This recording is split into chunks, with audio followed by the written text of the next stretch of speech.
ব্যক্তি থেকে পরিবার, সমাজ থেকে রাষ্ট্র, দেশ থেকে বিশ্ব সবকিছুর চালিকাই রাজনীতি। তাই রাজনীতির 10 দিক নিয়ে রাজকাহন, সাথে আছে রাজনীমুনি। নিবেদন করছে জিপিএচ ইস্পাত। স্মরণকালের ভয়াবহ বন্যার কবলে দেশের দক্ষিণ পূর্বাঞ্চল। ঢাকা বিশ্ববিদ্যালয় হয়ে উঠেছে সবাই মিলে এই সংকট কাটিয়ে ওঠার মূর্ত প্রতীক। শিশু থেকে বৃদ্ধ সবাই তার সঞ্চয় নিয়ে হাজির হচ্ছেন বন্যাত্মকে বিপদ থেকে উদ্ধার করতে। 4 দিনে প্রায় 5.5 কোটি টাকা সংগ্রহ হয়েছে টিএসসিতে, সাথে আছে অন্য সামগ্রীও। এরই মধ্যে গতকাল সোমবার ফারাক্কা বাঁধের 109টি গেট খুলে দিয়েছে ভারত। এতে একদিনে 11 লাখ কিউসেক পানি বাংলাদেশে ঢুকবে। সামাজিক যোগাযোগ মাধ্যমগুলোতে বাংলাদেশের উত্তরাঞ্চলের বিভিন্ন জেলা বন্যার কবলে পড়বে বলে আশঙ্কা করলেও তা নাকচ করে দিয়েছে বাংলাদেশে পানি উন্নয়ন বোর্ড সহ বন্যা পূর্বাভাস ও সতর্কীকরণ কেন্দ্র। তারা বলছেন, বর্ষাকালে ফারাক্কা বাঁধের সবগুলো গেট খোলাই থাকে। গতকাল সোমবার তুলনায় আজ 30,000-এর বেশি পরিবার পানির বন্দি দশা থেকে মুক্ত হয়েছে। তবে এর মধ্যে চলমান বন্যায় 11 জেলা প্লাবিত হয়ে 27 জনের মৃত্যু এবং প্রায় 56 লাখের বেশি মানুষ ক্ষতিগ্রস্ত হয়েছে। এছাড়া পানি নেমে যাওয়ার শুরু হতেই দুর্ভোগ বাড়ছে বন্যা কবলিত এলাকাগুলোর মানুষের। স্পষ্ট হচ্ছে বন্যাজনিত ক্ষতগুলো। বন্যা পরবর্তী সমস্যা মোকাবেলায় কি করছে সরকারের বিভিন্ন সংস্থার পাশাপাশি বাংলাদেশ রেড ক্রিসেন্ট সোসাইটির মতো স্বেচ্ছাসেবী সংগঠনগুলো। এইসব নিয়ে আলোচনায় আজ রাজকাহন স্টুডিওতে আছেন সাবেক কৃষি সচিব আনোয়ার ফারুক, আছেন বাংলাদেশ পানি উন্নয়ন বোর্ডের সাবেক মহাপরিচালক মোহাম্মদ মাহফুজুর রহমান এবং আছেন বাংলাদেশ রেড ক্রিসেন্ট সোসাইটির সেক্রেটারি জেনারেল কাজী শফিকুল আজম।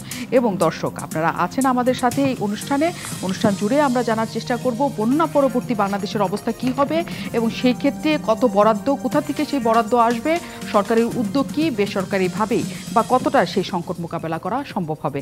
আমরা সেই আলোচনায় আজ আছি। আমাদের সাথে অতিথিরা আছেন এবং দর্শক নিশ্চয়ই আপনারা আমাদের সাথে যোগ দিয়েছেন। অনেক ধন্যবাদ আমাদের সাথে থাকার জন্য। কৃতজ্ঞতা জানাই দর্শক এবং অতিথিদেরকে আমাদের সাথে যুক্ত থাকার জন্য।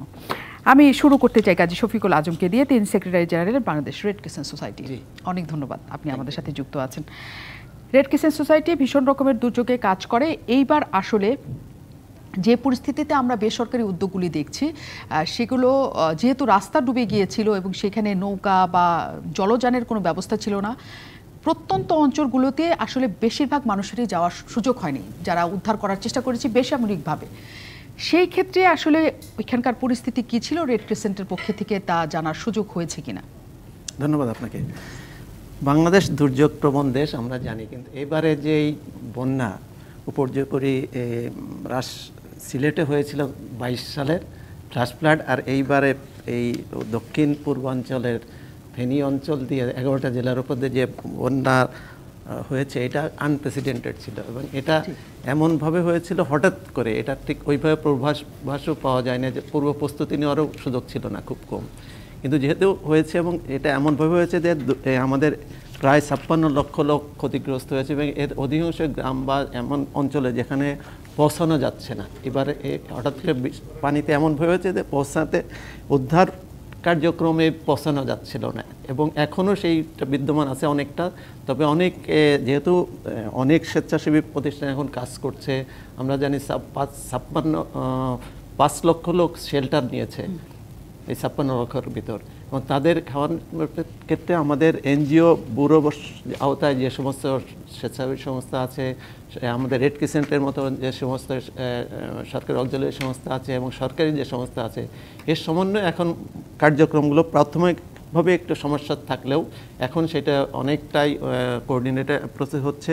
এবং আমরা আমাদের সাধ্যমতো যে বিশেষ করে প্রাথমিক উদ্ধার কাজে সেনাবাহিনীর সঙ্গে আমরা কাজ করেছি এবং এখন নৌকার একটা বড় উদ্ধার যানের একটা বড় সমস্যা ছিল প্রাথমিক পর্যায়ে। সেটার এই অভিজ্ঞতা যেহেতু আগে ছিল না ওইভাবে, আমাদের আসলে ওইভাবে উদ্ধার এই নৌকা বা ওই সব যান ছিল না, এটা জোগাড় করতে সময় লেগেছে। কিন্তু এখন সেটা অনেক কোঅর্ডিনেটেড হয়ে এটা উদ্ধার কাজ সম্ভব হচ্ছে। এবং তারপরেও প্রত্যন্ত অঞ্চলের এখনও যে খবর পাচ্ছি যে সেখানে পৌঁছানোর প্রয়োজনীয়তা রয়েছে এবং এখন আমরা আমাদের পূর্ণ শক্তি নিয়ে আমরা কাজ করছি। আমাদের বিশেষ করে এখন পানীয় জলের সমস্যা হচ্ছে, সেইটা আমরা আমাদের প্রায় 7টা মোবাইল পানি বিশুদ্ধকরণ মেশিন ওখানে বসানো হয়েছে এবং প্রতি ঘন্টায় 1500 লিটারের পানির সরবরাহ দেওয়া হচ্ছে এবং আমাদের শুকনা খাবারের ব্যবস্থা পৌঁছানো হচ্ছে।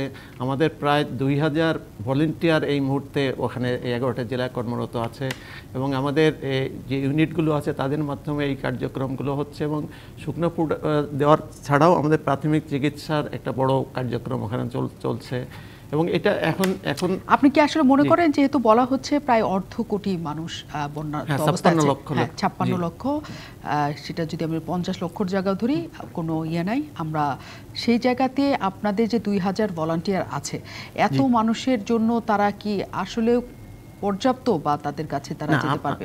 আমরা হিসাবে বলে আমাদের কেস লোডের 7 থেকে 9% আমরা রেড কেসেন্ট দেখি। সেই হিসাবে আমাদের যা কার্যক্রম সেটা আমরা পর্যাপ্ত মনে করছি। আপনাদের যতটুকু করার কথা ততটুকু আপনারা করার চেষ্টা করছি। এই মুহূর্তে আমরা প্রায় 7 কোটি টাকার উপরের কার্যক্রম রিলিফ অপারেশন বাস্তবায়নের দিন আছে এবং অতিরিক্ত হিসেবে আমরা আন্তর্জাতিক সংস্থার সঙ্গে যে কিছু পদ্ধতি করে যেতে হয় সেটার পেশায় প্রায় 12 কোটি টাকার কার্যক্রম আমাদের আসবে আশা করছি। কিন্তু আজকে ত্রাণ এবং দুর্যোগ মন্ত্রণালয়ের সিনিয়র সচিব আপনাদের পরিচালনা নতুন গঠিত পরিচালনা পর্ষদ ভেঙে দিয়েছেন। তারা বলেছেন যে তারা নতুন চান, কারণ আপনাদের কার্যক্রম তাদের কাছে সন্তোষজনক মনে হয় নাই। আগে যতটা কার্যক্রম সন্তোষজনক মনে হতো, কিন্তু এই বন্যাকে কেন্দ্র করে আপনারা যে কার্যক্রম চালিয়েছেন আপনাদের বিরুদ্ধে অভিযোগের জায়গা হচ্ছে আপনারা সেই কার্যক্রমটা চালানো নেবেন। আপনাদের তরফ থেকে ঘাটতি কেন ছিল? না, আসলে ছিল কিনা এটা হচ্ছে যে একটা চেঞ্জ হয়েছে। একটা আমাদের একটু বুঝতে হবে যে আমাদের ইউনিটগুলো চেয়ারম্যান হচ্ছে জেলা পরিষদ চেয়ারম্যান প্রতিটা জেলায়, জেলা পরিষদের, এবং সেখানে নতুন একটা কমিটি ছিল। সেই কমিটিগুলো এই পরিবর্তিত পরিস্থিতিতে ওইভাবে কাজ করতে পারে নাই শুরুতে। তখন আমাদের অল্টারনেটিভ ভাবে যেতে হয়েছে আমাদের হেডকোয়ার্টার থেকে। পারে নাই কেন? দুর্যোগের প্রকৃতি বুঝতে পারে নাই নাকি অন্য কোনো সংকট ছিল? চেয়ারম্যান অপসারণ হয়ে গেছে, ইনঅ্যাক্টিভ হয়ে গেছে, কমিটি ইনঅ্যাক্টিভ হয়ে গেছে, যেহেতু ওই আগের কমিটি ছিল যাদেরকে নতুন এই কাজ করার ওইভাবে সুযোগ ছিল না। দায়িত্বভার পুরোপুরি অর্পিত হয় না, এটা বলতে চাচ্ছেন? নতুন কমিটি এখন যাইতে হবে। তারপরেও আমাদের যেহেতু ভলান্টিয়ার একটা মূল শক্তি, তাদের দিয়ে আমরা এই এবং হেডকোয়ার্টার থেকে দিয়ে করেছি।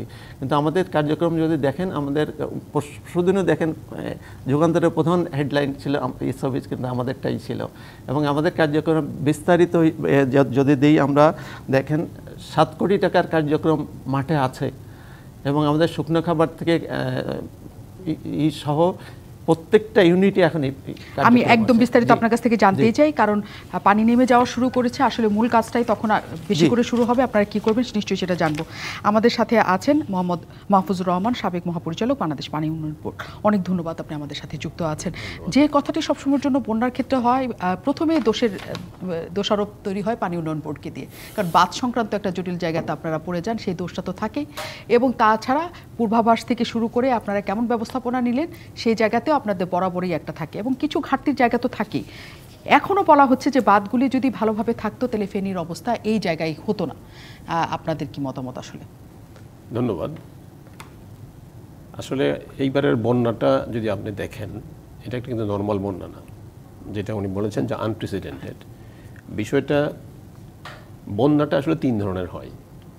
একটা আমরা বলি ফ্ল্যাশ ফ্লাড, যেটা হয় পাহাড়ি অঞ্চলে, এটা পূর্ব দক্ষিণ পূর্ব অঞ্চল থেকে উত্তর সিলেট পর্যন্ত এই অংশটা, এটা হলো ফ্ল্যাশ ফ্লাড। আর নদীতে যেটা হয় সেটা রিভারাইন ফ্লাড, আর যেটা কোস্টালে হয় এটা কোস্টাল ফ্লাডিং। এই ফ্ল্যাশ ফ্লাডটা যেটা হয়েছে এইবার, এই ফ্ল্যাশ ফ্লাডটা আগেও কিন্তু আরও 2টা ফ্লাড হয়ে গেছে এই মোহরি অঞ্চলে, এই এলাকায়। তাতে কিন্তু ওই যে এলাকার পানিগুলি বের হয়েছে, জমি ভিজা ছিল, এরকম ছিল কিন্তু। আর এইবারের যে বন্যাটা ত্রিপুরার এলাকাটাতে কনসেন্ট্রেটেড এবং আনপ্রেসিডেন্টেড রেইনফল, এবং এই রেইনফলটাও কিন্তু প্রেডিকশনটা প্রপারলি, আমি মনে করি যে ইন্ডিয়ান মেট্রোলজি ডিপার্টমেন্ট থেকে তারা ভারী রেইনফল বলছে। ভারী রেইনফল বলতে কী বোঝায় এটার কিন্তু ক্লারিফিকেশন নেই। তারা হয়তো অরেঞ্জ অ্যালার্ট দিছে, রেড অ্যালার্ট দিছে, বাট অরেঞ্জ অ্যালার্ট দিয়ে কী বোঝায় আর রেড অ্যালার্ট দিয়ে কী বোঝায় এটাও কিন্তু বোঝা কঠিন। এখন ভারী অতি ভারী বললে কিন্তু হবে না।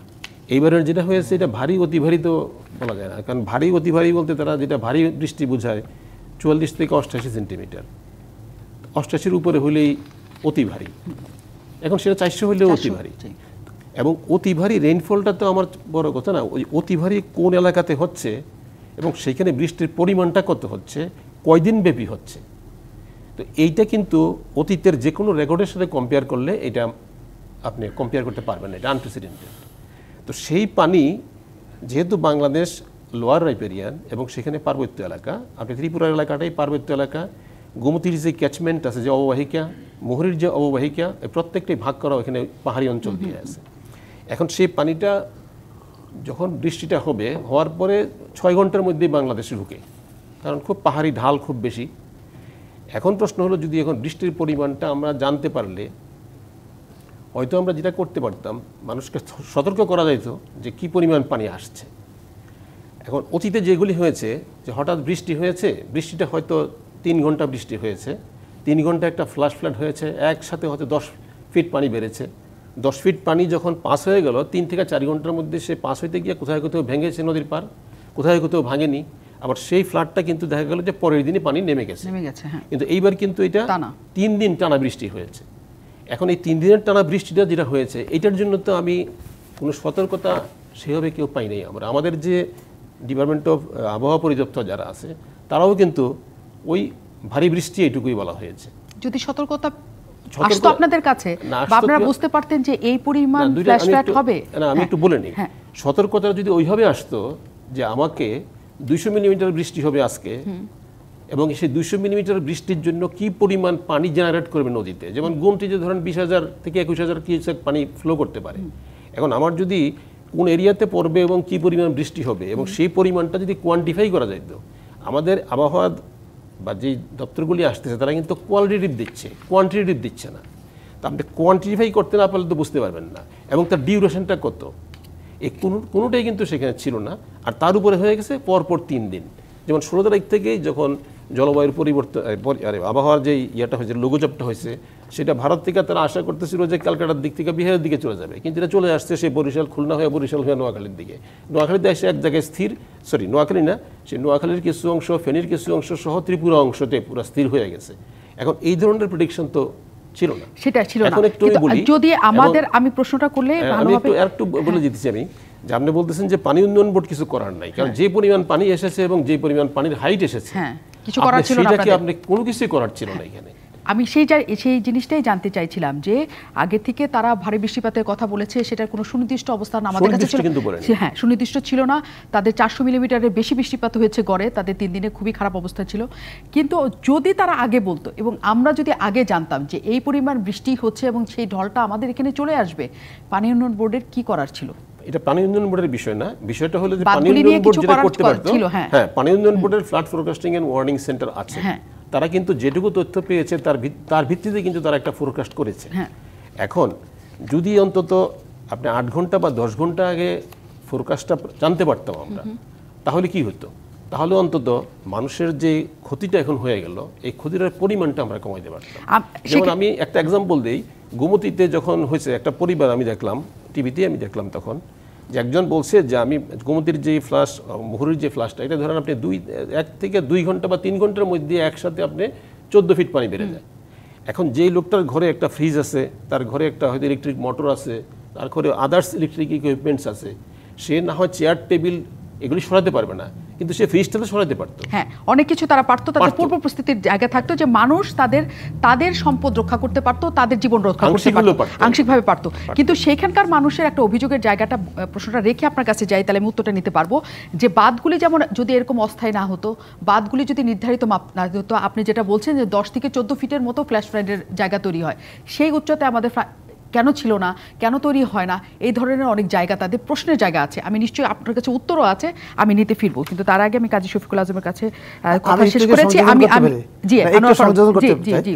মানে উনি যেটা বললেন যে ভারত বলছে অতি ভারী বৃষ্টি হবে, তাহলে আমাদের আবহাওয়াতে কি রেডারে ধরা পড়ে না যে ত্রিপুরাতে কি পরিমাণ বৃষ্টি হতে পারে? আমরা জানতে পারলাম না, সেটা দেশ হিসেবে আমাদের জায়গাটা কি আছে? আমি সেই কথাই বললাম যে আমাদের যে আবহাওয়া অধিদপ্তর আছে, তাদের কাছ থেকে তো জানা মানে এতখানি না ইয়ে করলেও কাছাকাছি তো আমাদের অন্তত কুমিল্লা ফেনী ধরতে পারেন, তাহলে ত্রিপুরা পারবেন না কেন? এটা 5 মাইল দূরের ঘটনা। তাদের দেখেন, তারা বলে যে ভারী বৃষ্টি মানে 44 মিলিমিটার থেকে 88 মিলিমিটার, আর 88 মিলিমিটারের বেশি হলে তারা বলতেছে যে অতি ভারী। কিন্তু কয়েকদিন যাবতীয় আসলে ত্রিপুরার অবস্থা জানা যাচ্ছিল, তাদের ওইখানে রেড এরাল শেষ পর্যন্ত তৈরি হয়ে যাচ্ছিল, এবং তারা তো আমরা দেখছিলাম, কিন্তু আমরাই হয়তো দেশের কারণে নাকি কি কারণে আমরা সেদিকে মনোযোগী হই নাই, নাকি হতে চাই নাই, নাই, সেই প্রশ্নটা তো রয়েই যায় সেই জায়গায়। আমি একটু আনোয়ার ফারুকের কাছে আসি। অনেক ধন্যবাদ, আপনি আমাদের সাথে যুক্ত আছেন, আপনি আগে আলোচনা আমাদের সাথে যুক্ত হয়েছেন, তার জন্য কৃতজ্ঞতা। যে জায়গাটা সবসময় তৈরি হয় যে সেখানে ওই বেল্টে মোটামুটি আমি যদি ভুল না করে থাকি আমনের সময় বোধহয় ছিল, এবং হ্যাঁ এখনও, এবং সব তো বোধহয় তলিয়ে গেছে, এবং 50,000 হেক্টর জমির বোধহয়, এবং সেই জায়গা যদি এই পরিস্থিতি তৈরি হয়, মানে কিছুই তো এখন বেঁধে থাকার কথা না, নাকি থাকার কথা, কিছুটা পাওয়া যাবে আসলে না। এখানে দুইটা ফসল মাঠে, প্রথম ক্ষতি হয়েছে শাকসবজি যা ছিল, সেকেন্ড ক্ষতি হয়েছে আউশটা একদম হারভেস্টিং স্টেজে ছিল, আউশটা জিরো হয়ে গেছে, তারা পাবে না। আর আমনের কেউ কেউ রোপণ করেছে বা কেউ কেউ করার জন্য তৈরি ছিল, এই স্টেজে কিন্তু ফ্লাডটা হলো। এই এলাকার মানুষ লেট আমন করে, কারণ ফ্লাড হয় বলে। এখন দুইটা সমস্যা হয়েছে, একটা হলো যে আপনার বীজতলাও তো ধ্বংস হয়ে গেছে। সুতরাং এখন যেটা করতে হবে, কৃষি মন্ত্রণালয় বা তার অধীন দপ্তরগুলো যা করতেছে, দেশের অন্যান্য অঞ্চল থেকে বীজ চারা এনে এখানে সাপ্লাই করতে হবে, এর কোনো বিকল্প নেই। কারণ আমনে না হলে কিন্তু আমাদের নেক্সট একটা আশঙ্কা থেকে যাবে আমাদের ফসল। কিন্তু আমি মনে করি যে ক্রপের চেয়ে বেশি ক্ষতি হয়েছে, আপনি যদি দেখেন আমাদের যে জায়গায় আমি বেশি জোর দেবো সেটা হলো আমাদের পোলট্রি এবং লাইভ স্টক। আমি পোলট্রিটাকে বেশি এই কারণে জোর দেবো, পোলট্রিটা কিন্তু একদম গ্রামীণ মহিলারা, 60 to 70% মহিলারা করে, যাদের কোনো ফাইন্যান্সিয়াল অ্যাক্সেস নেই, ব্যাংক যেতে পারে না, তারা নিজেদের হয় তারা কন্ট্রাক্ট ফার্মিং করে অথবা নিজের পুঁজিতে কিছু মুরগি পালে। তাদের একটা ক্ষতি হলো যে তাদের একদম টোটাল সিস্টেমটা লস হয়ে গেছে। এখন বন্যার ক্ষতি আর ব্যবসার ক্ষতি একটু পার্থক্য আছে। ব্যবসার ক্ষতি হতো আপনি একটা ক্রপ মিস করেছেন, আপনি আবার রিভাইভ করতে পারবেন, কিন্তু বন্যার ক্ষতিতে আপনার ঘর বাড়ি খাবার দাবার জিরো, আপনাকে কিন্তু এখন সংসারটা জিরো থেকে শুরু করতে হবে। সুতরাং আপনি তো এমনিতেই টাকা পয়সা নেই, তারপরে যে আপনি ব্যবসা শুরু করবেন সেই অবস্থা নেই। সুতরাং ইটস রিয়েলি ভেরি সিরিয়াস এবং সিভিয়ার কন্ডিশন এই সমস্ত উদ্যোক্তাদের জন্য। তো আমি মনে করি যে আপনি হয়তো আমাকে নেক্সট প্রশ্ন কী করা যায়। একটা তো আমরা বললাম যে ক্রপ এগ্রিকালচারের ক্ষেত্রে আগামীতে সবজি আসবে, সবজির বীজ দেওয়া বা আমনের চারা সংগ্রহ করে দেওয়া। আমরা আগেও বন্যায় সংগ্রহ করে দিয়েছি, সেটা হয়তো কাভার করা যাবে, অনেকাংশে করা যাবে, কারণ পানি আর 4-5 দিন পরে নেমে গেলেই সেপ্টেম্বরের 15 তারিখ পর্যন্ত রোপণ করার সময় আছে, ওইটা একটা সুযোগ আছে। কিন্তু পোলট্রি সেক্টরে বা লাইভ স্টকে যারা বেশি ক্ষতিগ্রস্ত হয়ে গেছে, মানে আমার ব্যক্তিগত অভিমত হলো যে এদেরকে টোটাল অনুদানটা দিয়ে তাদেরকে আবার রিভাইভ করতে হবে, তাদের ঘুরে দাঁড়ানোর জন্য। এছাড়া কোনো দিনই সম্ভব হবে না। শুধু পয়সা দিলেই হবে না, আপনার পয়সা দিয়ে তাদেরকে ঘরগুলো, মুরগির খামারগুলো তৈরি করে দেওয়া, বাচ্চা সাপ্লাই করা, তাদের ফিড দেওয়া। তার পাশাপাশি 45 বা 50 দিন পরে আপনার হারভেস্ট আসবে, এই 50 দিনে তাদের খাবার দিয়েও চালিয়ে রাখতে হবে ফ্যামিলিগুলোকে, না হলে কিন্তু তারা ঘুরে দাঁড়াতে পারবে না। এবং এই কাজটা করতে হবে, প্রধান অ্যাডভাইজারি যে ফান্ড করছেন রিলিফ ফান্ড, সেই রিলিফ ফান্ড থেকে একদম বিনা সুদে দিতে হবে। যেখানে বিনা সুদে দিবে, সম্ভব হলে তাদেরকে আপনার সাবসিডি দিতে হবে, পয়সা নেওয়া যাবে না, লোন বাদ দিয়ে দিতে হবে, কারণ তারা তো লোন শোধ করার কোনো সামর্থ্য নেই। আরেকটা হলো যে এক্সিস্টিং যাদের এখন ব্যাংক ঋণ আছে, তাদের শুধু সুদ মৌকুফ না, আমি মনে করি আসল লোক মৌকুফ করতে হবে। আপনি ইন্ডাস্ট্রিতে লক্ষ হাজার কোটি টাকা সুদ মৌকুফ করতে পারেন, এখানে 1-2 হাজার কোটি টাকা মৌকুফ করলে দেশের এমন কোনো ক্ষতি হবে না। শুধু গরিব কৃষকের সময় আমরা মৌকুফের জন্য নানা আইন দেখাই, কিন্তু আমরা যখন ইন্ডাস্ট্রিতে যাই, কিছুদিন আগে একটা কোম্পানি 6,000 কোটি টাকা সুদ মৌকুফ করেছেন। তো এখানে তো 1,000 কোটি টাকাও ঋণ নাই যে এই ছোট ছোট খামারিদের, কৃষকের। সুতরাং মৌকুফ করতে কোনো অসুবিধা আসবে আমি মনে করি না। আমার ব্যক্তিগত সাজেশন হলো তাদের ঋণ মৌকুফ, সুদ মৌকুফ এবং অনুদান দিয়ে এই উদ্যোক্তাদেরকে আবার দাঁড় করাতে হবে, না হলে আমরা একটা ডেঞ্জার পড়ে থাকবো। কারণ সংখ্যাটা অনেক বড়, যারা ক্ষতিগ্রস্ত হয়েছে সেই সংখ্যাটা অনেক বড়, এবং এই যে শিক্ষার্থীরা মিলে, পুরো দেশের রাজধানীর মানুষজন মিলে একটা ফান্ড তৈরি করেছে টিএসসিতে, আপনারা নিশ্চয়ই দেখেছেন। এর মধ্যে 4 দিনেই 5.5 কোটি টাকা সেখানে উঠেছে। কিন্তু সরকারের পক্ষ থেকে আমরা এখনো পর্যন্ত দেখছি 20 কোটি টাকা তাৎক্ষণিক ফান্ড হিসাবে দেওয়া হয়েছে। এখন 56 লাখ মানুষের জন্য 20 কোটি টাকা দিয়ে আসলে কতখানি সেখানকার মানুষের এই মুহূর্তে ত্রাণ এবং তাদেরকে উদ্ধার করা সম্ভব হবে, সেটা একটা বড় প্রশ্ন হয়ে দাঁড়িয়েছে। আমরা সেই প্রশ্নের উত্তর নিতেও আমরা অতিথিদের কাছে ফিরছি একটা বিরতির পর। অনেক ধন্যবাদ দর্শক আমাদের সাথে থাকার জন্য। আমরা বিরতিতে যাওয়ার আগে বলছিলাম যে টাকা আমরা সহায়তা দিচ্ছি এবং বেসরকারিভাবে যা আমাদের চোখের সামনে আসছে, শিক্ষার্থীরা একটা বড় সেখানে উন্মুক্ত ত্রাণ গ্রহণ প্রক্রিয়া তারা শুরু করেছে। সেখানে 4 দিনেই 5.5 কোটি টাকার মতো তারা সংগ্রহ করেছে, এবং সরকারের তরফ থেকে 20 কোটি টাকার কথা আমরা আপাতত শুনতে পাচ্ছি। কিন্তু তার বাইরে কি আসলে এত মানুষের এত চাহিদা এবং ডুবে যাওয়া এই জেলাগুলোর কি অবস্থা হবে, এত কম টাকায় তাদের কিছু হবে কিনা? আমি একটু কাজী শফিকুল আজমকে দিয়ে শুরু করতে চাই। কাজী শফিকুল আজম, আসলে আপনি বলছিলেন যে তাদের একদম শূন্য থেকে, অতিথিরা বলছিলেন যে শূন্য থেকে তাদেরকে শুরু করতে হবে, এবং টাকার অঙ্ক আমরা পার জনে যেটা দেখছি 100 টাকাও পড়বে না যদি আমরা 20 কোটি এবং 5 কোটি আমরা আপাতত যেটা আমাদের সামনে আছে সেটা যদি হিসাব করি, তাহলে কেমনে আসলে কি? না, ধন্যবাদ। এটা সত্য যে প্রয়োজনের তুলনায় হয়তো কম যাচ্ছে, কিন্তু এখন যাচ্ছে, এবং এটা কিন্তু সংস্থা আপনি সরকারি না বেসরকারি বহু এনজিও স্বেচ্ছাসেবী সংস্থা আমার কার্ড সেগুলো যোগ করলে অনেক বেশি টাকা হবে। যেমন রেড ক্রিসেন্ট কিন্তু এই মুহূর্তে 6,57,00,000 টাকার কার্যক্রম চলমান আছে, যেটা যের মাধ্যমে আমরা একটু যদি বলি সার্ভিসগুলো কত ধরনের ওখানে দিতে হচ্ছে। এক হচ্ছে আপনার রান্না করা খাবার, শুকনা খাবার, এটা হচ্ছে প্রাথমিক পর্যায়ে। এই মুহূর্তে আমার 81 লাখ টাকার অলরেডি বিতরণ হয়েছে ফিল্ডে। 7 দিনের এখন আমরা ফুড প্যাকেজ দিতে চাচ্ছি, যেটা একটা ফ্যামিলির 5 জনের ফ্যামিলি 7 দিনের, সেরকম আমরা 30,000 ফ্যামিলি মানে প্রায় 1.5 লাখ লোক জনগণের কভার করতে পারবো আমরা এই মানে 1 লাখ 7 দিন। হ্যাঁ 1.5 লাখের মতো পরিবারকে মানে মানুষকে 1.5 লাখ লোক, হ্যাঁ 1.5 লাখ লোককে 7 দিনের খাবার আমরা দিব আগামী 7 দিনের ভিতর ধরেন। এটা আমরা অলরেডি অর্ডার দিয়েছি। এখানে পানি বিশুদ্ধকরণ প্লান্ট, এটা আমাদের 7টা, যেটা প্রতি ঘন্টায় 1500 লিটার পানি সরবরাহ করতে, এবং যেটা চাহিদা এখন মানে অত্যন্ত বেশি, এবং এটা খুবই কার্যকর হচ্ছে আমাদের এই 3টা জেলা কুমিল্লা, নোয়াখালী আর ফেনীতে আমরা 7টা অলরেডি ডিপ্লয় করেছি। পানি বিশুদ্ধকরণ ট্যাবলেট যেটা আমরা চট্টগ্রামে খুবই বেশি কার্যকর হয়েছে, 2,24,000 দিয়েছি ইমিডিয়েটলি, এইটা খুবই কাজে দিচ্ছে। আমাদের 4,000 জেরি ক্যান যেটা পানি বহন করে সেই সেরে দিচ্ছে। স্যানিটারি মহিলাদের যে স্যানিটারি ন্যাপকিন 5,000, হাইজিন কিট আমাদের 2,500 দিয়েছি, ডিগনিটি কিট দিয়েছি 2,500, যেগুলো কিন্তু সবাই এগুলোর ব্যতিক্রমভাবে যেতে হচ্ছে ওখানে। তারপরে কিচেন সেট আমরা 2,000 অলরেডি দিয়েছি, তারপলিন দিয়েছি 4,500, এবং আমাদের শেল্টার টুল কিটস বলে সেটা আমরা 3,000 দিয়েছি, এবং মোবাইল মেডিকেল টিম আমরা 6টা অলরেডি ডিপ্লয় করেছি। এর মাধ্যমে আমরা করছি, কিন্তু আমাদের প্ল্যান আছে এখন হচ্ছে দ্বিতীয় পর্যায়ে চলে যেতে হবে একটু। কিন্তু হ্যাঁ আপনারা আপনাদের মতো করে যেটা যতটুকু আপনারা পারছেন, আমরা যদি 56 লাখ এরকম বানভাসী ধরি, তার মধ্যে আপনি 1.5 লাখের মধ্যে এটা আপনি করতে পারছেন। 1.5 লাখ হচ্ছে এই সেবাটা, আর অন্য সেবা অন্যদিকে যাচ্ছে। অন্য সেবাটা কিন্তু মূল সেবাটা 1.5 লাখের মতো আপনারা করতে পারছেন, মানে আহারে 7 দিনের কিন্তু মানে খাবারের বন্দোবস্ত আপনারা 1.5 লাখের মতো মানুষের করতে পারছেন। কিন্তু আর বাকি যে 55 লাখ মানুষ বা 54.5 লাখ সবার প্রয়োজন আমরা, এবং সেটা সবচেয়ে বড় অঙ্কটাই রয়ে গেছে, ঠিক আছে। এবং আপনারা এই 1.5 লাখের মতো মানুষকে খাওয়াতে 7 দিনের জন্য আপনাদের লাগছে 7 কোটি। 7 কোটি আমাদের এই বাজে আরো ধরেন আমাদের আরো ধরনের সহ আমরা 12 কোটি টাকা আসবে, আমরা শিগগিরই এটা আসছে। তার মানে 56 লাখকে খাওয়াতে অনেক বেশি টাকা এবং অনেক বেশি ইয়ের দরকার হবে। 56 লোকের কিন্তু খাবার দিতে লাগবে না, এটা ক্ষতিগ্রস্ত, তারা অনেক ভালো ফ্যামিলি আছে কিন্তু এমনি হয়েছে, তারা খাবার জন্য লাগবে, এদের ভিতরে একটা পার্সেন্টেজের খাবার লাগবে। তারা ডুবেছে কিন্তু সবই, মানে যারা সবার কিন্তু খাবার লাগে না, তাদের অনেকই থাকে, সামর্থ্য থাকে, ওর ভিতর দিয়ে একটা গোষ্ঠী থাকে যাদেরকে সাহায্য অ্যাকচুয়ালি দিতে হয়, ওইভাবেই কিন্তু দেওয়া হয়। আমাদের পুনর্বাসন করতে হলে কিন্তু সবাইকে পুনর্বাসন লাগবে না, ওদের করতে হবে যেগুলো অ্যাকচুয়ালি। কিন্তু যারা এরকম শহরে থাকে, আপনি হয়তো বাসা বাড়ির কথা বলছেন, ফ্ল্যাট বাড়িতে যারা থাকে, তাদের সংখ্যাটা কেমন হবে আপনার কি জানা আছে? এখানে পার্সেন্টেজ এই যে 56 লোকের এখানে হয়তো 1/3 আছে এই ইসি আছে, শহরের দিকে আছে, শহরের দিকে আছে, মানে তারপরেও আমরা 35-40 লাখের মতো কিন্তু যারা সত্যি সত্যি দরকার তাদের দরকার, ঠিক আছে। কাজে সংখ্যাটা অনেক বড়, এবং সেখানে আমাদের টাকার অঙ্ক আপনার কাছ থেকে যতটুকু বোঝা যায় যে রেড ক্রিসেন্টে এত টাকা লাগছে, তার মানে আর বাকিদের জন্য আসলে টাকার অঙ্কটা অনেক বড়, অনেক অনেক টাকা লাগবে সেখানে। আমি একটু সেই হিসাবে আসবো আনোয়ার ফারুকের কাছে, কিন্তু আমি মাঝখানে একটু পাউবির কথাটা একটা প্রশ্ন রেখে গিয়েছিলাম, সেটা শুনে আসি।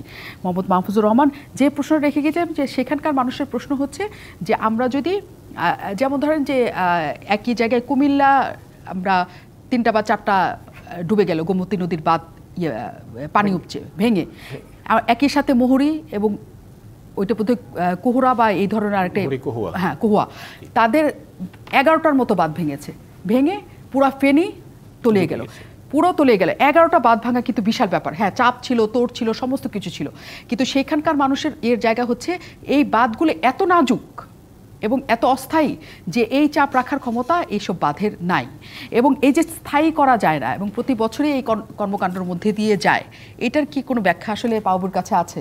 হ্যাঁ আছে, এটা বলতে হবে কি বাঁধ যে স্থায়ী করা যায় না তা কিন্তু ঠিক না।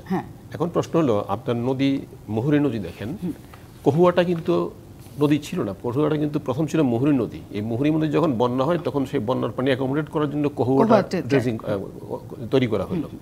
কিন্তু সমস্যাটা হয়েছে কোথায়, যে এগুলি হলো ফ্লাশি রিভার, নদীগুলি কিন্তু ছোট, এগুলিতে যখন পানি আসে তখন পানি প্রবাহিত হওয়ার সময় দ্রুত হাইট বেড়ে যায়।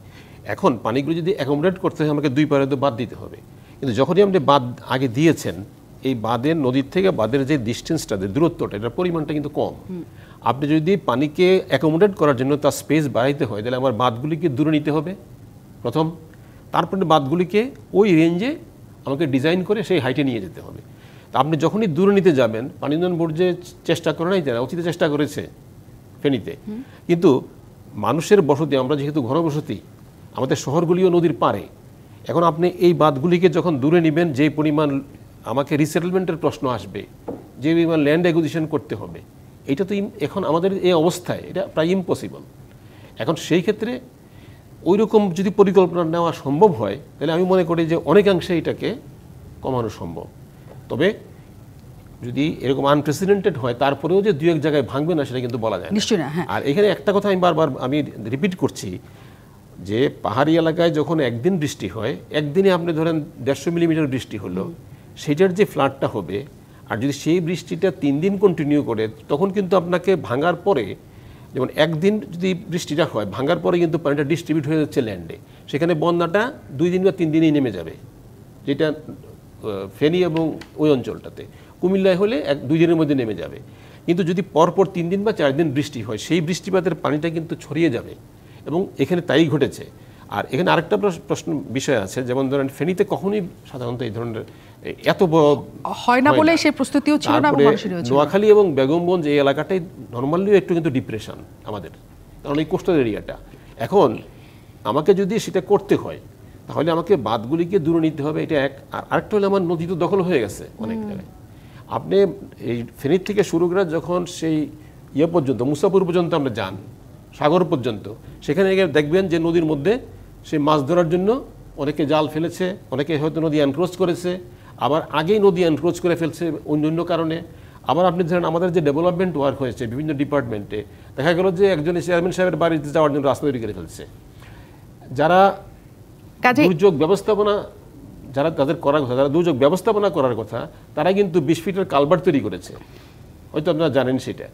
এখন আনপ্ল্যান্ড যদি হয়, যদি ডিপার্টমেন্টগুলির মধ্যে কোঅর্ডিনেশন না থাকে তাহলে এই অবস্থা হয়। এখন আমি আরেকটু বলে নিই, বাংলাদেশের সমস্যা হচ্ছে বিগত কিছুদিনে আমরা বিগত প্রায় 10-12 বছর যেটা দেখেছি, যে সমস্ত সংস্থার তাদের ফ্লাড ইনফ্রাস্ট্রাকচার করার কথা না, তারা কিন্তু সেটাতে করতে যাচ্ছে, কিন্তু করার সময় তারা কিন্তু পানি উন্নয়ন বোর্ড অথবা যারা এটার সাথে সম্পৃক্ত বা বুয়েট হোক বা পরামর্শ নেয় নাই, কোনো সমীক্ষা করে নাই।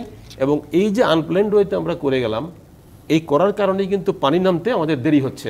এবং এখন নিশ্চয়ই সেই অবস্থাটা আছে মোহাম্মদ মাহফুজুর রহমান, যেহেতু এই বন্যাটা হয়ে যাওয়ার পর সবকিছু চোখের সামনে ভেসে উঠবে, নতুন করে নিশ্চয়ই পরিকল্পনা করে নতুনভাবে সবকিছু তৈরির একটা সুযোগ বোধহয় এখন তৈরি হয়েছে। আমি আপনাকে বলবো যে হ্যাঁ, এই যে এইবারের বন্যাটা, এই বন্যাটার উপরে আমাদেরকে চিন্তা করা উচিত কি, আমরা যখন কোনো একটা স্ট্রাকচার করি, আমরা সাধারণত 20 বছরের একটা পরিকল্পনা নেই বা 30 বছরের লাইফ চিন্তা করি। আমার মনে হয় আমাদের একটু পরিবর্তন করা উচিত। যেমন ধরেন নেদারল্যান্ডসে, আমি এই প্রসঙ্গে পরিবর্তন করে কি আসবো আমি একটু পরে আপনার কাছে আসছি, শুধু আমি এই প্রসঙ্গটা নিয়ে নিই আনোয়ার ফারুকের কাছ থেকে।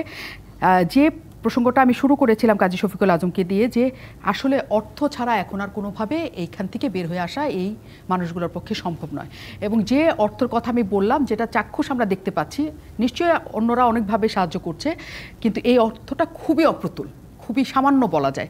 আপনার কি মনে হয় আসলে সরকারের বরাদ্দ কেন এত কম হচ্ছে, পরবর্তীতে আসলে কি হচ্ছে এটা আমরা বুঝতে পারছি না। যে বরাদ্দ রেফার করেছেন এটা ত্রাণ মন্ত্রণালয়ের একটা ইস্যু মতো, প্রত্যেকটা মন্ত্রণালয় আলাদা কাজ করছে। যেমন স্বাস্থ্যের একটা বাজেট আছে, কৃষির বাজেট থাকবে, এলজিআইডির বাজেট থাকবে, সবগুলো যোগ করলে অনেক হবে। কিন্তু প্রথম এখন যে কাজটা এখন হলো যে মানুষের খাবার দেওয়াটা, খাবার ওষুধপত্র, এটা হলো বড় কাজ। তারপরে আপনার রিহেবিলিটেশন যাবে, তখন অন্যান্য মিনিস্ট্রির কাজগুলো বাড়তে থাকবে। যেমন শিক্ষা মন্ত্রণালয় তার স্কুল কলেজ রিপেয়ার মেরামত তারা করবে, তখন অনেক বাজেট আছে। কিন্তু এই মুহূর্তে এই ত্রাণ মন্ত্রণালয়ের 20 কোটি টাকা আমি মনে হয় কোনো টাকাই না, কারণ 11,000 কোটি টাকা শুধু ত্রাণ এবং দুর্যোগ মন্ত্রণালয়ের বাজেটেই বরাদ্দ আছে। 11,000 কোটি টাকা, 20 কোটি টাকা কেন সেখানে আমরা ঠিক জানি না। বাড়বে হতে তারা শুরু করেছে, আমি জানি না, বাট বাড়বে এটা। তবে একটা কথা আপনি যেটা বললেন, একটু আগে বললেন, মাহফুজ সাহেবকে যে প্রশ্নটা করলেন যে এই বাঁধগুলোকে করা সম্ভব কিনা, সম্ভব। আমি মনে করি সম্ভব না। কোথায় সম্ভব বলে এটা চেষ্টা থাকতে হবে। আপনি খেয়াল আছে কিনা দেখেন 87-88 যখন ঢাকাতে ফ্লাড হয়, একেবারে আপনার হৃদরোগ হাসপাতাল পর্যন্ত নৌকা চলেছিল, কিন্তু দিদেন প্রেসিডেন্ট, খারাপ হোক ভালো হোক, উনি কিন্তু 1 বছরের মধ্যে ঢাকা বেরিবাদ করে ঢাকাকে রক্ষা করেছে। তারপরে কিন্তু ঢাকায় আর পানি ওঠে নাই। এখন ওই অঞ্চলে, মহৎপুর অঞ্চলে সবাই বাড়িঘর করতে পারছে।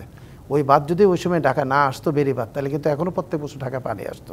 সুতরাং আমি যদি, সরকার যদি চায় এই ব্যবস্থা লোকে করতে পারবে না তা না, হয়তো এই ক্ষয়ক্ষতিটা অনেকাংশে কমানো সম্ভব, সুতরাং করা যাবে। এবং এইটা আসলে ইচ্ছা করলে, যেহেতু এই মুহূর্তে সব ভেঙে চুরে গেছে, কাজে নতুন করে শুরু করার সময় সরকারের অবশ্যই এটা মাথায় রেখে সেখানে এগোতে হবে, যেহেতু নতুন মানে পার্শ্ববর্তী লোকালয় এগুলো। আমরা একটু বিরতির পর জানতেই ফিরবো তাদের পরামর্শ কি, যে এই মুহূর্তে আমরা সেখানে কিভাবে সাহায্য করতে পারি। বিরতির পর ফিরছি। অনেক ধন্যবাদ দর্শক, শেষ মুহূর্ত পর্যন্ত আমাদের সাথে থাকার জন্য। আমরা একটু কি করলে এখন যারা বন্যায় এইরকম সংকটকাল কাটাচ্ছেন তাদেরকে দ্রুত উদ্ধার করে নিয়ে আসা সম্ভব হবে, আমি কাজী শফিকুল আজমকে দিয়ে শুরু করি। কি করতে হবে আসলে এই মুহূর্তে, আপনাদের কি মনে হচ্ছে মাঠে কাজ করে? এই মুহূর্তে আমাদের কোঅর্ডিনেশন সব ডিপার্টমেন্টের সঙ্গে সঠিকভাবে করতে হবে, এবং এখন পুনর্বাসনের দিকে যেহেতু কমা শুরু করেছে, আমার ইমিডিয়েট রেসপন্সের পরিবর্তে সেকেন্ডারি যে কাজগুলো সেইগুলোর দিকে বেশি মনোযোগ দিতে হবে। কীভাবে আর কৃষির পুনর্বাসনের জন্য যে কৃষির থেকে যাইতে হবে, যার যার ডিপার্টমেন্টে ওইভাবে যেতে হবে। আর এর পরেও এর থেকে যে 56 লক্ষের ভিতরে একটা টার্গেটিং করতে হবে, আসলে কারা নিডি হবে সেই অ্যাসেসমেন্ট করে কোঅর্ডিনেশন করে সব ডিপার্টমেন্টের ভাগ করে ওইভাবে অ্যাপ্রোচ নিতে হবে। আমরা যেহেতু দুর্যোগ ব্যবস্থাপনায় আমরা অনেক রোল মডেল বলছি, কিন্তু এই ক্ষেত্রে ছিল একটু ব্যতিক্রম, যেহেতু এই ধরনের দুর্যোগ আমাদের আসলে পূর্বের অভিজ্ঞতা ছিল না। এই লেসন লার্নটাও অন্য জায়গাতে নিয়ে এসে প্রয়োগ করতে হবে আমাদের। আর যেহেতু এইটা একটু ট্রানজিশন টাইম আছে, আমাদের স্থানীয় প্রশাসনটা আসলেই কাজ করছে না। এটা মানে আমরা বাস্তব চিন্তা করতে হবে এটা। এখন অন্য মডেল দিয়ে যেহেতু নতুন প্রশাসনও যাচ্ছে, অধিকাংশই প্রশাসন, তাদের সাথে এই কোঅর্ডিনেশনটা এখন খুবই দরকার হবে, এবং সেটা আমার মনে হয় শুরু হয়েছে। আমাদের আজকেও আমরা এনজিও ব্যুরোর সঙ্গে আমরা যে সমস্ত বেসরকারি সংস্থার কিন্তু আজকেও একটা কোঅর্ডিনেশন মিটিং হয়েছে 3টার সময়, আমাদের সবাই অংশগ্রহণ করে ওখানে যাতে লোকালি হয়। আর প্রশাসনের সঙ্গে ডিসিএসপির সঙ্গে এটাও বলে দেওয়া হচ্ছে কোঅর্ডিনেশন করে তোমার যেখানে পৌঁছানো যায় না সেখানে আগে যাওয়া। আমি একটু ইয়ার কাছে যাই, মোহাম্মদ মাহফুজুর রহমান, আপনার কাছে কি পরামর্শ, আসলে এই মুহূর্তে কি লাগবে তাদের? এখানে আমি একটা কথা বলি।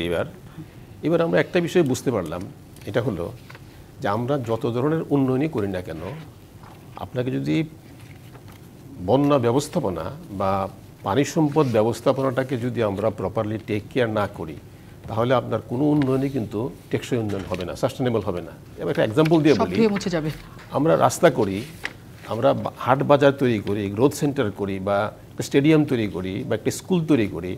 আমি যদি প্রথমেই সেখানে চিন্তা করি যে আমার পানির লেভেলটা কোথায় থাকবে, সেটা কিন্তু আমরা করছি না। কোনো ডিপার্টমেন্টের মধ্যে কিন্তু সেই কোঅর্ডিনেশনটা নাই। তো আমি যেটা মনে করি, এখন থেকে এই ইন্টার ডিপার্টমেন্টাল যে প্রশ্নটাই যে কনস্ট্রাকশনটাই করবে, তাকে মাথায় রাখতে হবে যে আমাকে বন্যা হতে পারে, এটা মেবি 5 বছর পরে হতে পারে, 30 বছর পরে হতে পারে। আর আমরা যেহেতু চাচ্ছি উন্নত দেশের দিকে যেতে, তা আমাদেরকে তো পার্সপেক্টিভ প্ল্যানিংটা চিন্তা করতে হবে। যেমন নেদারল্যান্ডসে আপনি দেখবেন যে কোনো বাঁধ 500 বছরের রিটার্ন পিরিয়ড, কোনোটা 1000 বছরের রিটার্ন পিরিয়ড।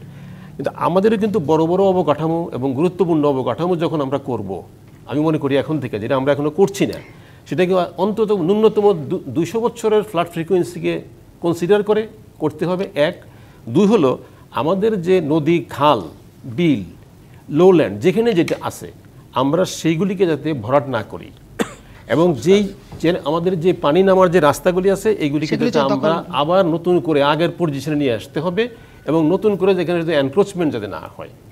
এখন এই বিষয়গুলি যদি আমরা গুরুত্ব দিয়ে দেখি, তাহলে আমি মনে করি, হয়তো আমরা অনেকে মনে করি যে সেটা করতে আমাদের বাজেট লাগবে। আমি বাজেটের চাইতেও মনে করি যে যদি সমন্বিত করি, তাহলে কিন্তু বাজেটও অত বেশি লাগবে তা না। এবং আমরা যদি 20 বছরে অন্তত 10 বার বাঁধ বানাই, তাহলে 10টা বাঁধের অনেক কম টাকা লাগবে একটা স্থায়ী বাঁধ বানাতে। আরেকটা হলো, আরেকটু জাস্ট 1 মিনিট আমি বলি, যে আমি একই এলাকাতে 10টা ডিপার্টমেন্ট 10টা ইনফ্রাস্ট্রাকচার করছে, একটা বন্যায় 10টাই ভেঙে যাচ্ছে। আমি যদি ইনফ্রাস্ট্রাকচার করার সময় মনে করেন যে একই ক্লাস্টারের অংশে নিয়ে আসি এবং সেটাকে বন্যা প্রুফ করতে পারি, এবং তার সাথে কানেক্টিং, যেটা দেখা যাচ্ছে যে ওই ভাইও বলল যে আমরা ত্রাণ পৌঁছাতে পারছি না, এই বিষয়গুলিকে কিন্তু গুরুত্ব দিতে হবে, যে বন্যার শেল্টার এবং তার সাথে কানেক্টিভিটি এবং ফ্লাডের সময় কিভাবে তাকে ডিস্ট্রিবিউট করতে হবে, এগুলি কিন্তু টোটাল ম্যানেজমেন্ট এবং এখন যেহেতু প্ল্যানিং একদম, এবং এখন যেহেতু পুরো বেলটাই আসলে এই ধরনের ক্ষতিগ্রস্ত হয়েছে, নতুন করে সব গড়তে হবে, এখনই সময় সেটাকে এই পরিকল্পনাতে করতে। আমি তাহলে আনোয়ার ফারুকের কাছ থেকেও শেষ মুহূর্তে একটু নিয়ে নিই আপনার পরামর্শ জায়গাটা। আমার পরামর্শ হলো, প্রথম হলো আমাকে এখন তথ্যপত্র সংগ্রহ করা, ডাটা কালেকশন করা, এক্সটেন্ট অফ ড্যামেজ, ফসলের কি ধরনের ক্ষতি হয়েছে, প্রাণী সম্পদের কি ক্ষতি হয়েছে, এক্সটেন্ট অফ ড্যামেজ বুঝে তাকে ফান্ড বরাদ্দ করে অ্যালোকেশন করা। অনেকে তো বাড়িও অনেক ক্ষতিগ্রস্ত হয়েছে, তাদেরও সেটা নিশ্চয়ই রিলিফ পানি দিতে করবে, হবে। সেটা আমি কৃষিটা বলতেছি যে কি ফসল ছিল বা কি ফসল করার সুযোগ আছে সেই চিত্রটা দিতে হবে। অলরেডি কৃষি মন্ত্রণালয় কাজ শুরু করেছে যে কি কি ফসল কোন এলাকার জন্য উপযোগী এখন করার সুযোগ আছে, তাহলে তাদের ঘুরে দাঁড়াতে পারে। সুতরাং ওইভাবে তাদেরকে বীজ, সার, পেস্টিসাইড, প্রয়োজনীয় ইনপুটগুলো সাপ্লাই করা। বাট খাবারটা তো আর কৃষি মন্ত্রণালয় করতে পারবে না, সেটার জন্য ত্রাণ মন্ত্রণালয় বা অন্যান্য মন্ত্রণালয় আছে, তাদেরকে আগামী 3 মাস অন্তত ফুড সাপোর্টটা দিতে হবে যাতে তারা সার্ভাইভ করতে পারে। এখন হয়তো আপনি রেডিমেড খাবার দিচ্ছেন, তখন ক্যাশ দিলে তারা কিনে খাবে। অ্যাটলিস্ট ঘর বাড়ি রিপেয়ার করে থাকার মতো একটা সাপোর্ট দেওয়া, এই কাজটা করলে আমরা মনে করি কৃষিতে ঘুরে দাঁড়ানো খুব সহজ হবে। তবে আমি সবচেয়ে যে জিনিসটা মনে করি যে পানির সাথে আপনি যুদ্ধ করে পারবেন না, পানির সাথে সহ অবস্থান করাটা অভ্যাস করতে হবে। আমরা কিন্তু এই এলাকাতে আগে বর্ষাকালে 70% এলাকায় বাংলাদেশে প্লাবলিত ছিল। এই বাঁধ ড্যাম করে কিন্তু আমরা পানিটাকে আরও বাধা দিতে গিয়ে কিন্তু আমরা আরও বেশি আহত হচ্ছে। সুতরাং পানিটাকে যতটুকু আমরা সহ্য করতে পারি ততই আমার জন্য বেটার। এবং আমি মাহফুজ সাহেবের সাথে একমত, পানি উপরে বাদ দেওয়ার চেয়ে আপনার ডাউন স্ট্রিমে ড্রেনেজটা করলেই কিন্তু পানিটা দ্রুত চলে যায়। আমরা সেই মুখ বন্ধ করে রাখি, সেটা নিজের স্বার্থেই হোক, কমিউনিটির স্বার্থে হোক। এই চিন্তাগুলো মাথায় রেখে আমাদের একদম দীর্ঘমেয়াদী পরিকল্পনা নিয়ে কাজ করতে হবে। সরকার একদম এই জায়গায় খুব কঠোর হতে হবে যে সরকারি প্রতিষ্ঠান হলে রাস্তা করতে পারবে, এটা তো কোনো আইন নেই। সুতরাং যে জিনিসটা আমার জন্য এনভায়রনমেন্টালি ফিজিবল না, আমি কেন সেটা করব, হোক সেটা সরকারি বা বেসরকারি, এই কাজগুলো যাতে বন্ধ হয়। এবং যেটা অবৈধ দখলের কথা বলছে এবং নানা ধরনের অবকাঠামো তারা তৈরি করে, সেটাও নিশ্চয়ই বন্ধ করার একটা সুযোগ আসবে। মাছ চাষের নামে আমরা বিলগুলো বন্ধ করতে, পানিটা যাবে কোথায়? সেটাই, পানিটা তো নামতে সময় দিতে হবে, সুযোগ দিতে হবে। এই জায়গাটা এখানে তৈরি হয়েছে এবং নতুন করে যখন তৈরি হবে তখন আপনি কি এক লাইন কিছু বলতে চাইছেন? আমি আরেকটা কিছু বলতে চাইছিলাম, এটা হলো যে আমাদের যেহেতু আমরা লোয়ার রাইপেরিয়ান কান্ট্রি, আমরা আমাদের বন্যাগুলি কিন্তু প্রায় সব সময় দেখবেন যে আমাদের আপের যে বৃষ্টিপাত সেখান থেকে বৃষ্টি হচ্ছে। তো সেইখানে আমি মনে করি যে একটা নদী তার বেসিন ওয়াইড আমাদের আপার রাইপেরিয়ান এবং লোয়ার রাইপেরিয়ান মিলে আমাদেরকে যে জয়েন্টলি আমরা টোটালটাকে একটা ম্যানেজমেন্টের দিকে চিন্তা করি এবং সেটার জন্য ফ্লাড মডেল তৈরি করতে পারি এবং তার ভিত্তিতে যদি ডেভেলপমেন্টগুলি আমরা এগিয়ে নিতে পারি, তাহলে হয়তো বন্যার প্রকোপটা শুধু আমাদের না, আপার রাইপেরিয়ান এবং লোয়ার রাইপেরিয়ান উভয়ের জন্য কিন্তু হবে। এবং সেইখানে একটা বিষয় কনসিডার করতে হবে, সরকার কোন দেশের কোন সরকারটা বিষয় না, বিষয়টা হলো আমরা কাজটা করছি কার জন্য, মানুষের জন্য, এবং সেটাই যেন তাদের দিকেই যেন আমাদের তাকানো হয়। আমরা অবশ্যই নিশ্চয়ই সেই জায়গাটা এখন খেয়াল করার সুযোগ এসছে, একটা সুন্দর সময়ে আমরা নিশ্চয়ই সেটা নজরে রাখবো সবাই মিলে। অনেক ধন্যবাদ রাজ করে থাকার জন্য।